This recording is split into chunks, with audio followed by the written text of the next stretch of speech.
అత్తయ్య ఈరోజు ఏం చూపిస్తున్నారు? పెరుగు ఆవిడమ్మ. పెరుగు తీసుకొని ఒక గిన్నెలోకి పెరుగు తీసుకున్నాను. పెరుగు తీసుకొని దాంట్లో కొంచెం కొత్తిమీర వేసుకున్నాను. వేసుకొని పొయ్యి మీద టమాటా పెట్టుకుంటాను. శనగపప్పు, మినపప్పు, ఆవాలు, జీలకర్ర, ఎండుమిరపకాయ వేసి వేయిస్తున్నా. వేయించి పచ్చిమిరపకాయలు కూడా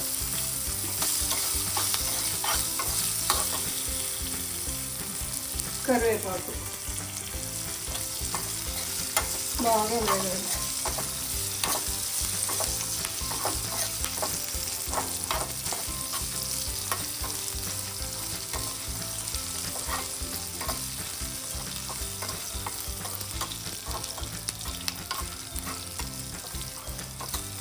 బాగా ఎర్రగా వేగిందమ్మా, ఇంకా కట్టేస్తుంది.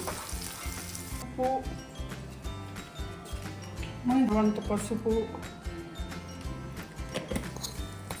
టమాటా కూడా వేస్తుంది.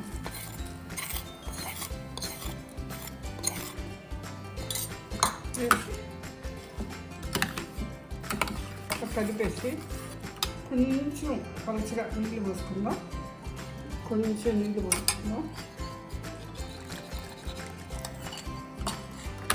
ఎందుకంటే గారె పీల్చుకోవాలి కదా, చిక్కగా ఉంటే పీల్చుకోదు.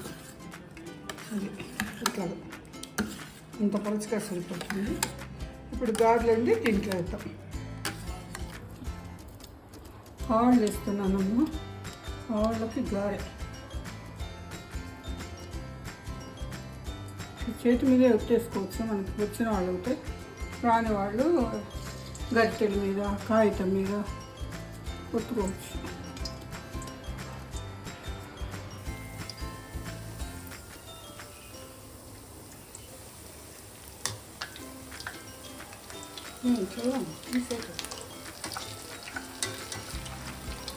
తిరగజుట్టుకుంటే కాలిన తర్వాత వెనుక కూడా బాగా వేగుతాయి.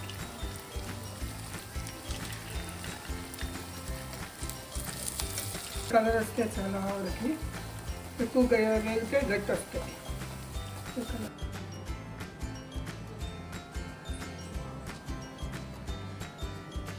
ఆవిడ రెడీ. కారం మునిగే వరకు ఇట్లా పెరుగులో ఉంచుకొని ఒక గంటన్నర నానిన తర్వాత అప్పుడు ఫ్రిడ్జ్లో పెట్టుకుంటే చాలా చల్లగా వేసంకాలం పోతాయి. వావ్, సూపర్ అత్తయ్య. దీని మీద ఇష్టమైన వాళ్ళు కార బూందీ ఉంటుంది. ఆ కార బూందీ కూడా దీని మీద అంతా చల్లితే బాగుంటుంది. మాకు లేదు ఇప్పుడు ఇంట్లో, అందుకని నేను చల్లగా